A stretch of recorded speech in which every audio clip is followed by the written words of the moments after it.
Om Namo Bhagavate Vasudevaya. Hare Krishna. Today we'll be discussing Bhagavad Gita as it is, chapter 7, text 27. Ichchadvesha samuttena dvandva mohena bharata sarvabhutani sammoham sarge yanti parantapa. It's a very important shloka in Bhagavad Gita where Krishna says two reasons why we remain in this material world, two reasons why we fall to this material world and remain in this material world. So those are ichha and dvesha. Ichha dvesha samuttena dvandva mohena bharata.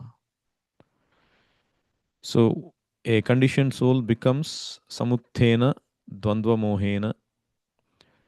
Prabhupada translates this as, O sign of Bharata, Arjuna, O conqueror of the foe, all living entities are born into delusion, overcome by the dualities of desire and hate.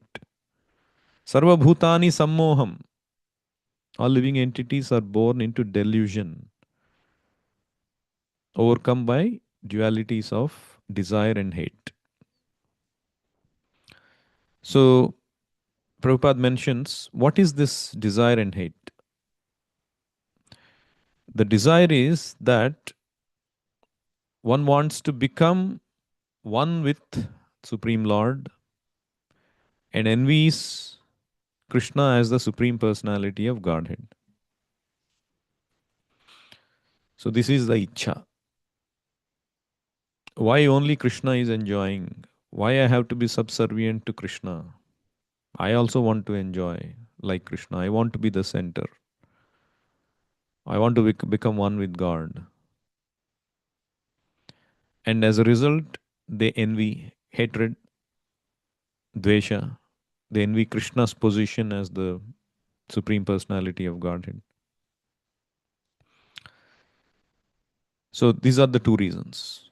Desire to enjoy myself and envy of Krishna. Enviousness of living entities is also enviousness of Krishna. Sometimes people think, "Oh, I'm even, I'm not envious of Krishna. I may be envious of some people around me, even some devotees, but I'm not envious of Krishna." But why we are saying that enviousness of Krishna is one of the reasons why we are in this material world? The reason why enviousness of other living entities is also enviousness of Krishna is because when we cannot tolerate somebody else's enjoyment or somebody else's getting some advantages above and beyond me, that means intrinsically we cannot accept Krishna's granting of those benedictions and advantages to them. When I resent their benedictions, I also internally, intrinsically resent Krishna's granting of those.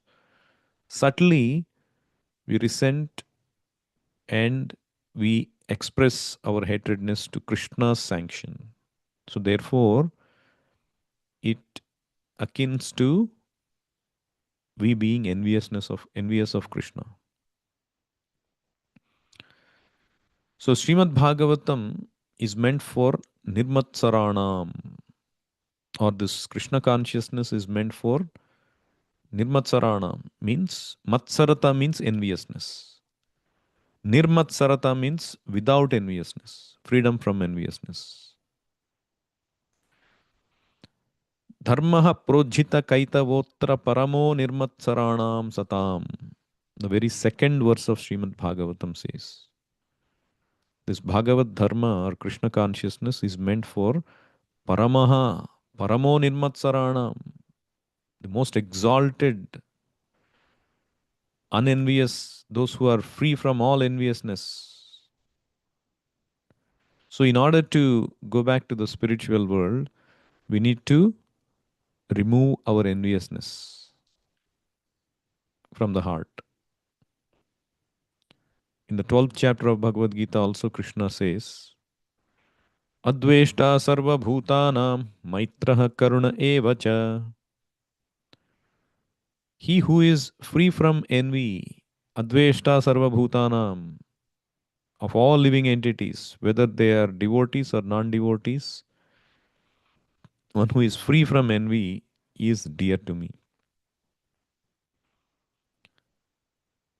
So, one may wonder, then how do I get rid of enviousness? A lot of people have this problem. Whether they know it or not, internally we become envious of somebody. How do I get rid of it?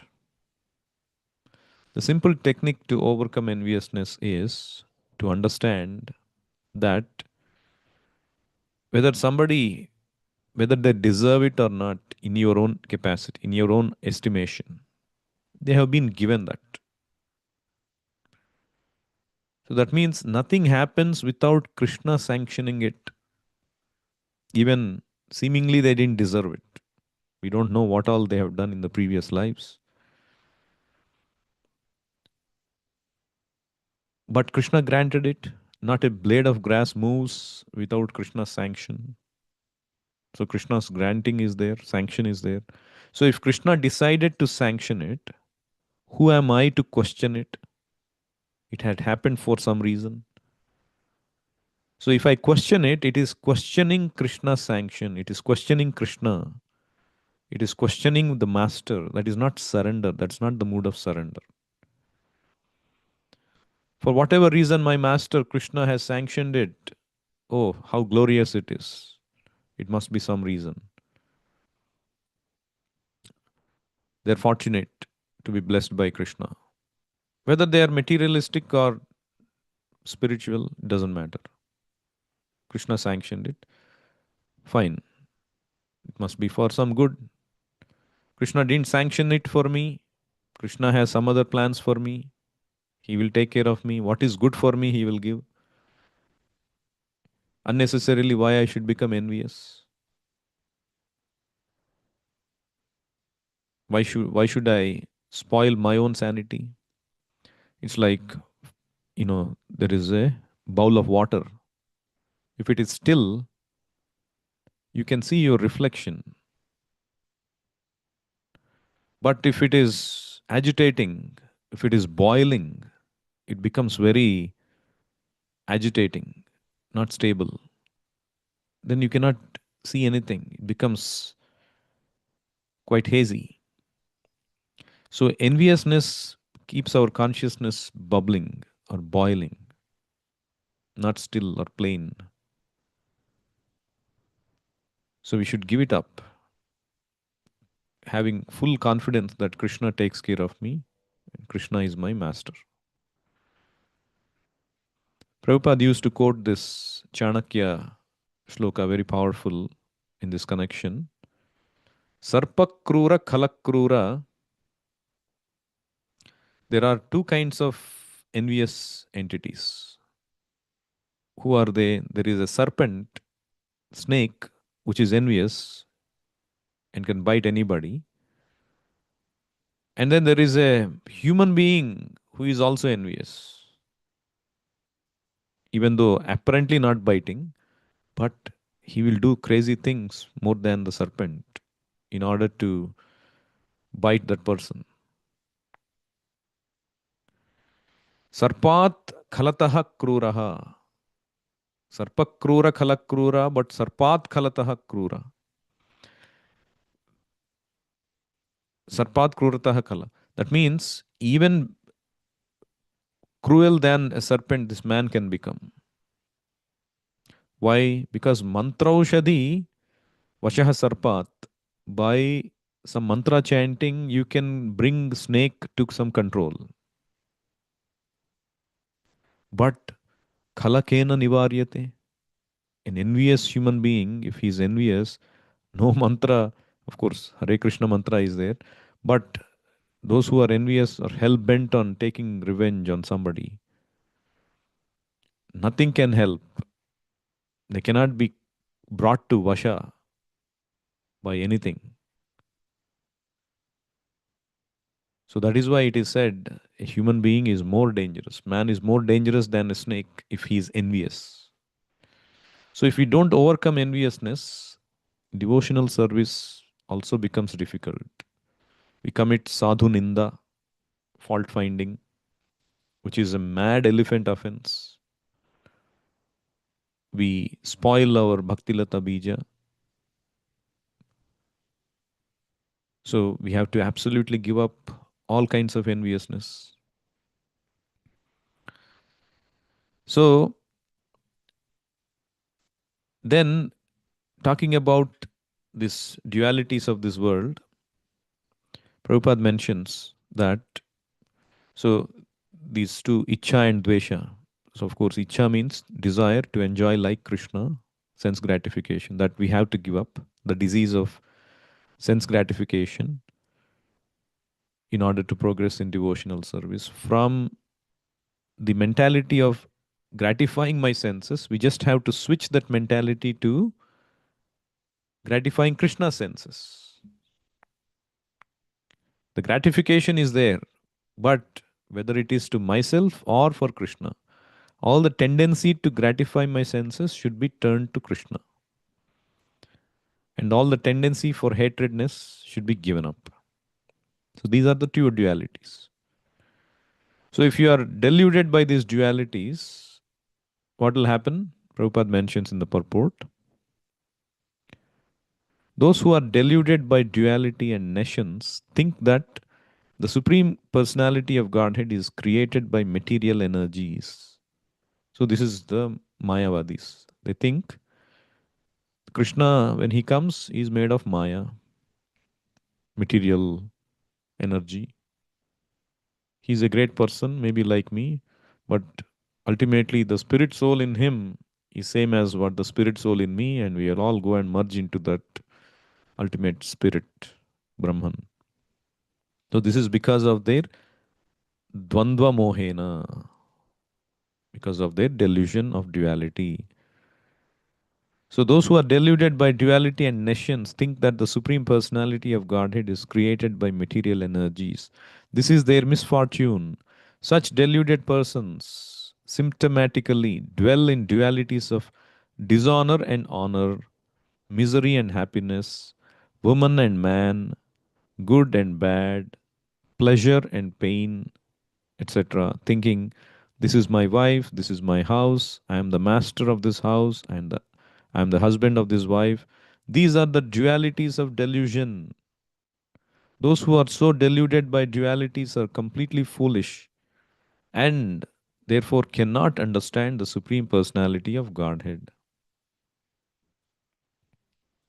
So we cannot understand if we are overcome and bewildered by these dualities. Whereas Prabhupada mentions elsewhere in the fourth chapter of Bhagavad Gita 4.22 purport, a Krishna conscious person is above duality because he does not hesitate to act in any way for the satisfaction of Krishna. See? He does not hesitate to act in any way. Like there may be heat and cold, for example. Just because it is cold season, if a service is given, a festival is there, you have to put up some tent outside. Oh, it is very cold, I will not go. I'll sit inside and enjoy. No, because it is my service, he rises above that duality and does his service or goes out to distribute books in the cold season or in the hot season. Someone is honoring me or dishonoring me. Sometimes we get excited. When we get praised only, we do service. Oh, there is no praise, I don't want this service. I want to be doing visible service so I can be noticed. That means we are acting in duality. But a properly Krishna conscious person rises above duality. Whether somebody honors me or dishonors me, this is the service given by my spiritual master for Krishna's pleasure. I should not see my honor and dishonor, my like and dislike, cold or heat, happiness or distress. So this is how one rises above duality. It's possible when you have love for Krishna. And many times people they ask me this question. Recently, one devotee was asking, Prabhu, we go and spend a lot of time in our work locations where we are contaminated by so many things around us. We get attracted by so many things. We get carried away by so many things. Rajoguna, passion is. So we inevitably cannot stay afloat and pure. So how do we handle it? So I pointed him to this verse from Srimad Bhagavatam, from third canto, ninth chapter, 35th verse, where Krishna tells Lord Brahma, Rishim adyam na badhnati papiyam stvam rajogunaha yan mano mai nirbadham prajah samsrujato pite. So Lord Vishnu tells Brahma, you are the original Rishi because your mind is always fixed on me. Even though you will be engaged in generating various progeny, the vicious mode of passion will never encroach upon you. See, Lord Vishnu is assuring Lord Brahma, even though you are engaged in Rajoguna, which is creating various living entities, that you will not get influenced by the Rajoguna, by the material modes. So the living entity in this material world is always subject to these three gunas, which is the cause for becoming bewildered. Prabhupada quotes this sloka that we are discussing today. Ichha dvesha samuttena dvandva mohena bharata. Sarva bhutani sammoham sarge yanti parantapa. Everybody is being bewildered because of this influence of these modes. So, just like Brahma is dealing with it, it's a similar situation. We have to deal with material energy and at the same time should not get entangled. So Lord Vishnu is telling, because Brahma's mind is always fixed on him, he will never become entangled, influenced by the mode of passion. So this is the lesson. While executing our devotional service, we have to aim to fix our mind on Krishna. So all these activities that we perform, all the services we perform, the chanting, the hearing, everything, these are part of sadhana bhakti. They are a process continuing to aim our mind to fix on Krishna.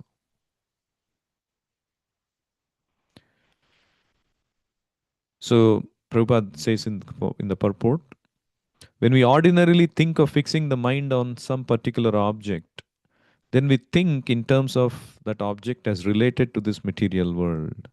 But Krishna is not such an object of fixing the mind. If we think in terms of the deity, let me fix my mind on the statue of Krishna. Like when we say, please chant Hare Krishna, then people ask, what should be there in our mind when we chant? The deity is not a statue which is made of metal or stone. The deity is completely spiritual, transcendental form in which Krishna has appeared. So we have to train our mind to fix the mind on the deity form, on the sound form of Krishna, which is the Hare Krishna mantra. Hare Krishna, Krishna Krishna, Hare Hare, Hare Rama, Rama Rama, Hare Hare. It is Krishna's mercy that he has entered into this material domain with his form that we can see with our material senses, with a sound that we can hear with our material ears. So that is how merciful Krishna is. So when we fix our mind on Krishna related things, then we can remain pure, even though in the middle of so many dualities. And Prabhupada, in one place when he went in Mauritius, he was giving a lecture on how Krishna descends to remove our illusion. And so there was one person who was asking a question to Srila Prabhupada. Um, if that were the case, then how Arjuna got bewildered? Then Prabhupada asked a clarifying question. What do you mean? Can you explain? And so this gentleman said, Arjuna heard Bhagavad Gita and he started to fight. But we see when Abhimanyu was killed, Arjuna became so bewildered. Arjuna became so mad and he took a pratigna immediately to kill Jayadratha. And visibly, he was so upset and got carried away by the moment. So Prabhupada, he clarified, that is natural for anybody in this material world. There is matra sparshastu kaunteya sitoshna sukha dukkha. The dukkha will happen just like summer and winter seasons are come. Sukha and dukkha is inevitable. You cannot, just because you heard Bhagavad Gita, dukkha will not touch you. Not like that. Dukkha will come, sukha will come, but you have to tolerate. You may react at the instant that there is dukkha, but what you act after that, how you act after that, how you remain steady after that, determines whether you have learned the message or not. So he said, yes, Arjuna, he was hit with that situation, just like anybody can be hit with any situation. But later on, he did not move away from his duty of fighting. He took shelter of Krishna and he executed. He didn't run away from the battle and didn't do anything uh, crazy. He was fixed on the purpose. So, like that, we have to remain fixed on the purpose, even though there may be sukha and dukkha, these dualities keep hitting us. As Bhaktivinoda Thakur, he sings a beautiful song. Sukhe dukkhe bhulo nako vadane hari naam koro re gai gaura madhur sware grihe dako vane dako sada hari bole dako Sukhe dukkhe bhulo nako vadane hari naam koro re. So he says, whether you are in Gruhe Dako, Vane Dako, whether you are in Grihastashram or Vanaprastha, you are a sannyasi or brahmachari, doesn't matter. Wherever you are, whatever condition you are in, Sukhe Dukhe, Bhulo Nako, Vadane Harinam Korore, fill your mouth with chanting the holy name. So it's not the temporary situation that matters. It's not our temporary emotion that matters. It is the steadfastness in our duty that matters. We may show some emotion in some situation temporarily, but if eventually we become steadfast in our duty, that means we also have transcended just like Arjuna did. Sometimes some people may not show emotion, but their enthusiasm of duty slackens. So that is not great. Ultimately, our steadiness should be there from dualities. So we should have confidence that Krishna has given this situation. Every situation we should see as given by Krishna for some reason. We should consider it Krishna's plan to make us more dependent on him. Like Draupadi, she was trying to hold on to her sari by herself, all by herself. And Krishna waited and waited. And then she gave up everything in Krishna's hands. And then Krishna reciprocated. So we should see every opportunity, Krishna is trying to teach me some lesson. Even in day to day affairs, even in our work, Krishna is in control. If something is not happening, I want to finish this and go home today. It's not happening. There must be some reason. Krishna wants me to learn something from it. So we have to become Krishna conscious in every way. That is it. We have to take every day, every moment as opportunity Krishna is presenting to improve our Krishna consciousness.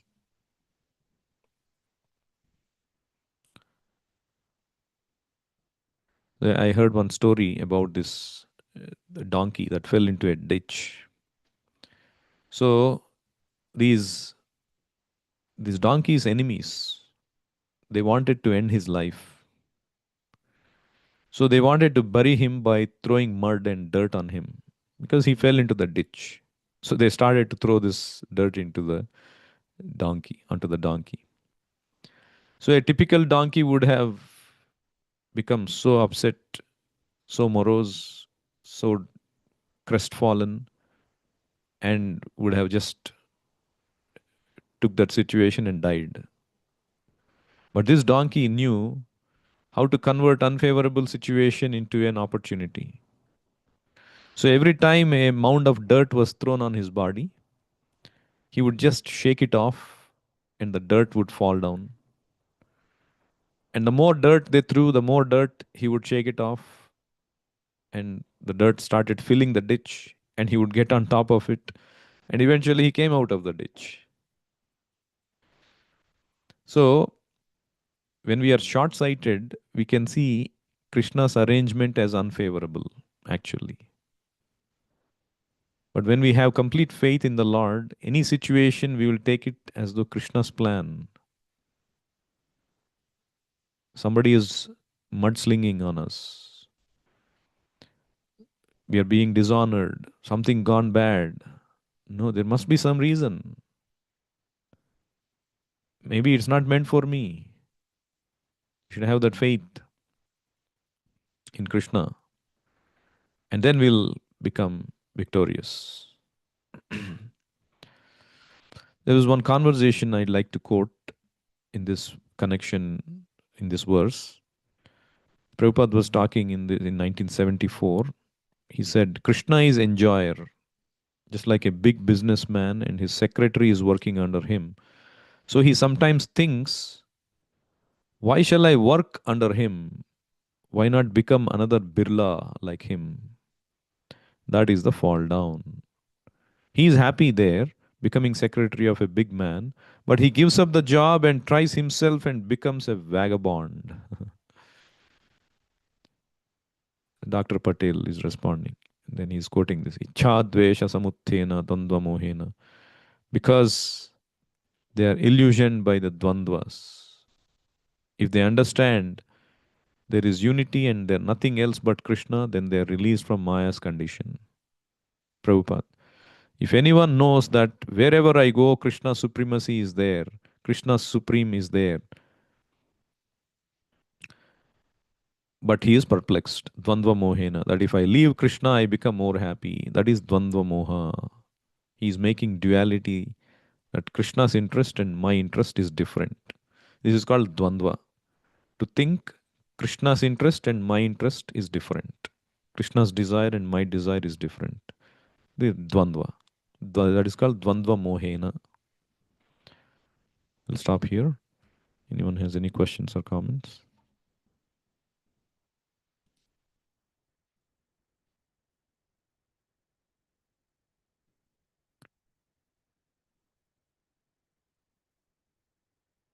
Bhagavad Gita as it is ki jai.